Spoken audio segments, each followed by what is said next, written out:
Hi everyone, I'm Mike and this is the Sunday Art Show.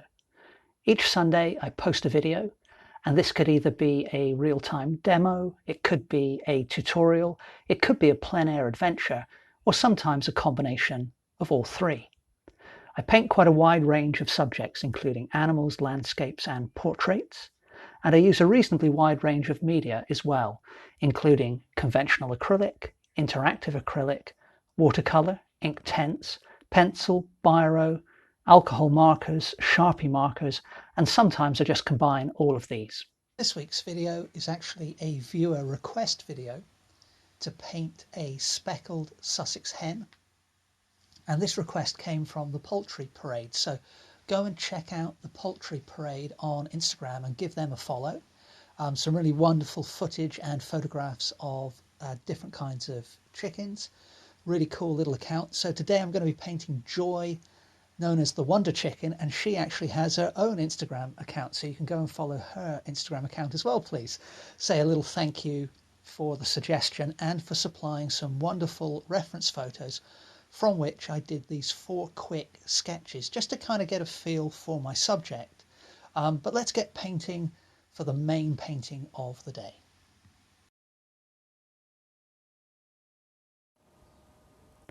So I've already done a simple biro or ballpoint pen outline of the hen.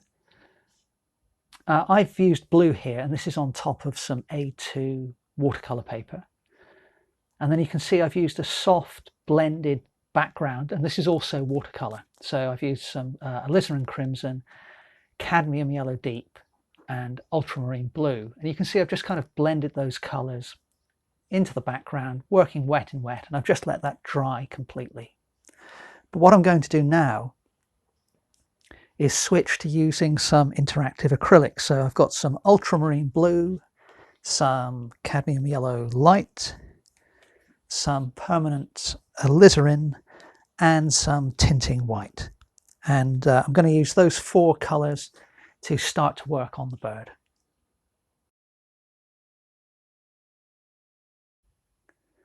So all the time I'm looking at the direction in which the feathers are falling.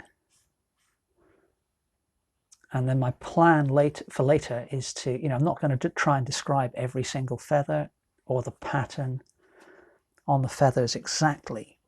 But what I'll try to do is capture the essence of it by picking out some key details here and there. And then if we go over to the head here,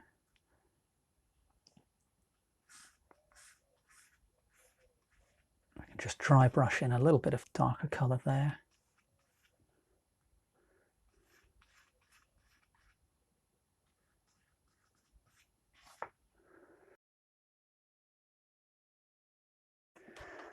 And we'll spray the surface of the painting with water, and I'm hoping that's not going to disturb the watercolor background too much. I don't think it should, providing I don't scrub the background with a brush, which at the moment I have no intention of doing.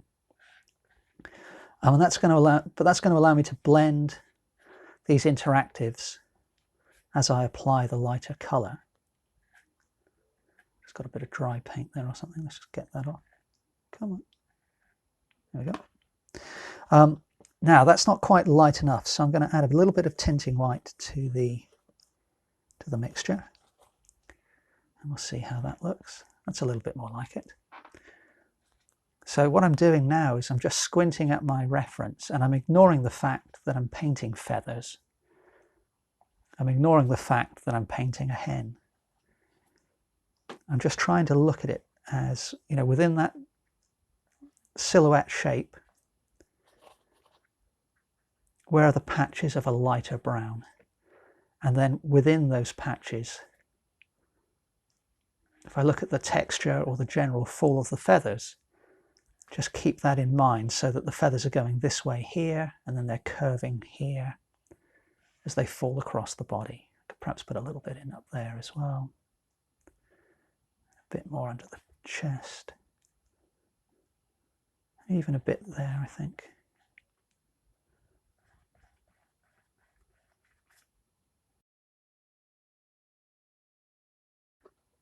And that's a nice dark, it's almost a, well, it's a purple really, rather than a dark brown. But again, we'll see what that looks like on the painting.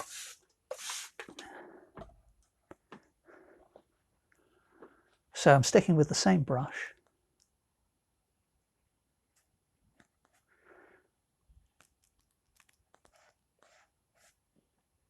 And that's not quite right for the deep shadow colour, but I quite like the way it looks on the painting in comparison to the other colours.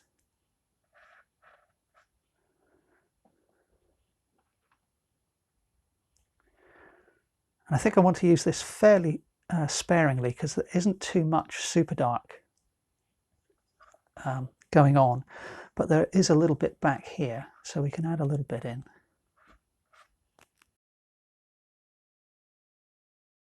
So there's a little gap that I've missed there, which I need to fill in, and my drawing at this point was a little bit out, I think, so I'm just going to correct that by beginning to describe the red. I don't know what the technical term is for these bits on top of a hen's head, but you've got this sort of red Mohican.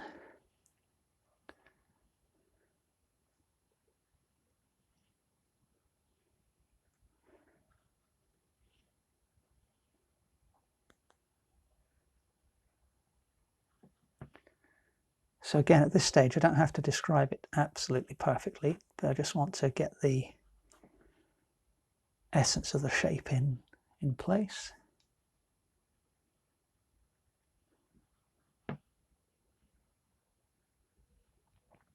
Now, the sort of pink frill, which is back in behind here, is quite a bit darker. So what I'm going to do is just grab a little bit of that very dark colour on my palette that I used earlier, mix it in with what I've got on the brush already, and even if the colour isn't quite right, it'll hopefully be quite a bit darker, which it is. So that'll just help to push that back behind the lighter colour we've got here.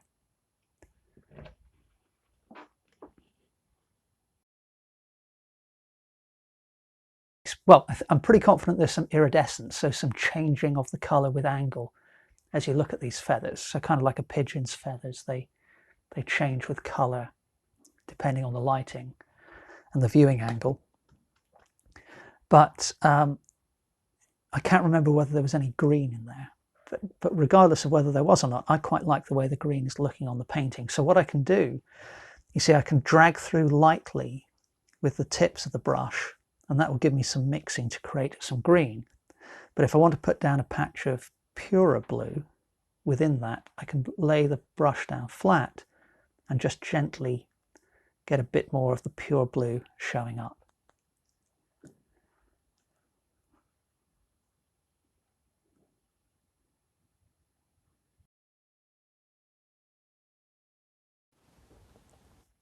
So continuing with the same brush, and again I've kept the surface of the painting moist, but now I've switched to pure tinting white, because again there's a lot of white in the feathers as well.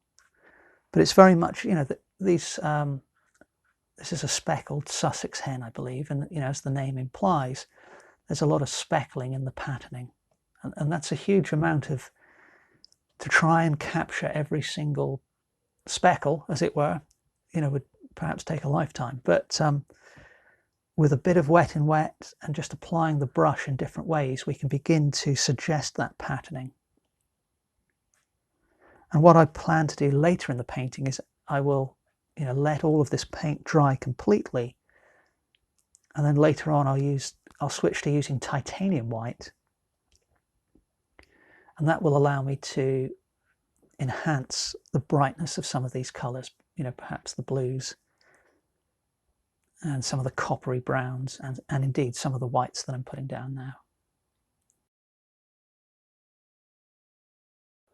You know, you're very much thinking about the shape that you're putting down. So even though I'm working relatively quickly here,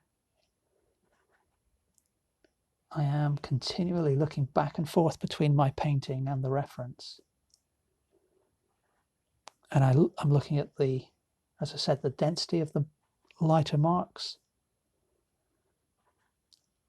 the size of those marks, the orientation, shape of those marks. Because all of those things are a part of the story describing the appearance of this animal, this bird. And what I'm going to do is I'm going to use this glaze to darken the shadow areas where I feel it's needed. Now the danger here is I may lose some of the patterning work that I've done, but I can always put that on top. And it's more important to, you know, establish a sense of light falling on the animal before, you know, we get into too much detail. So I need to maintain that throughout, basically.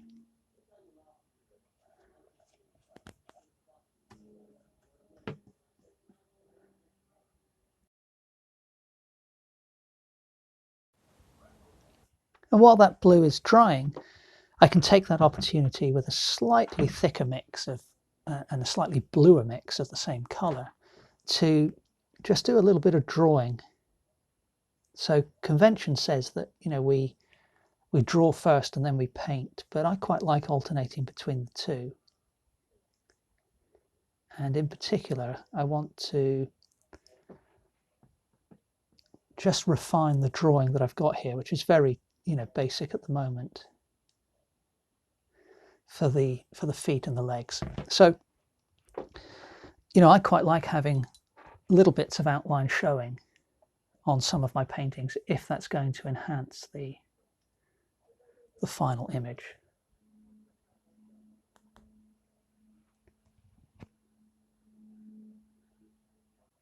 Just add a few touches on top of the head.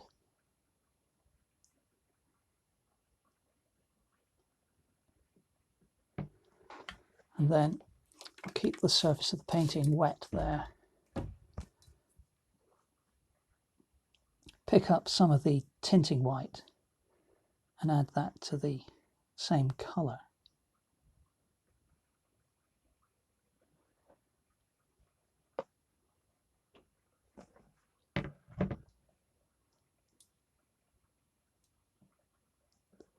And we can put some highlights in.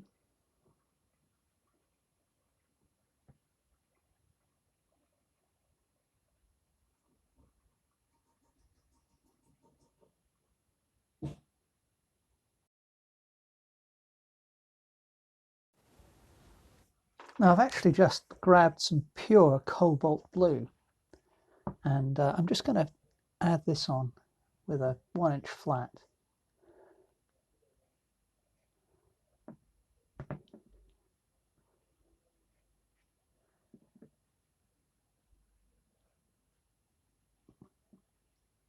I need to let the painting dry out in a bit, but I'm going to add a little bit of titanium white to that now and put in some lighter touches up on top, just using the corner of the brush.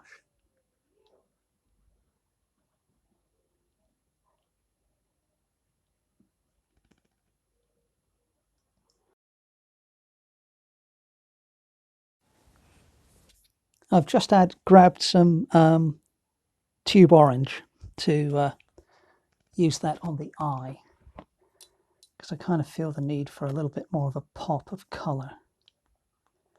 So straight out of the tube, let's see, and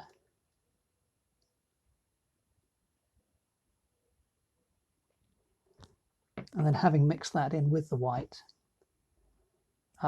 what I can do now is come back in and lighten part of that orange that I put in.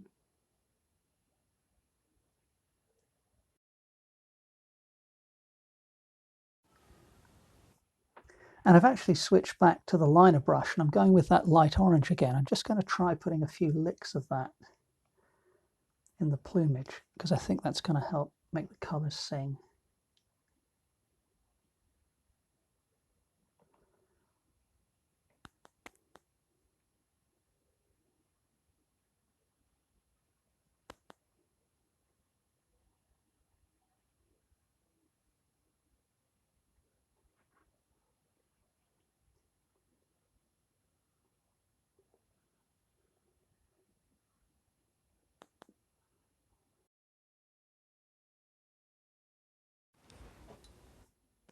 And I'm just going to use my little round brush now. I've mixed some of the blue with some burnt umber and some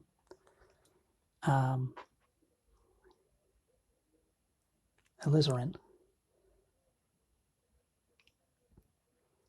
And as you can see, I'm just using that to strengthen some of the shadow, some of the cast shadow. But again, I don't just want a solid block.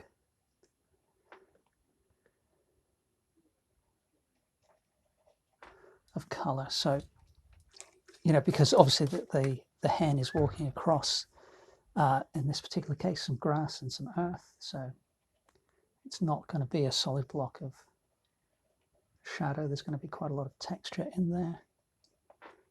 So let's take a look at the finished painting of Joy walking. I really enjoyed painting all of the, you know, multitude of colors in the feathers of this hen. Really great fun. So a big thank you to the Poultry Parade again for providing the inspiration and the reference photos. Hope you enjoyed this video. Please remember to like, comment and subscribe. And I hope to see you next Sunday for the next episode of the Sunday Art Show. Thanks very much for watching.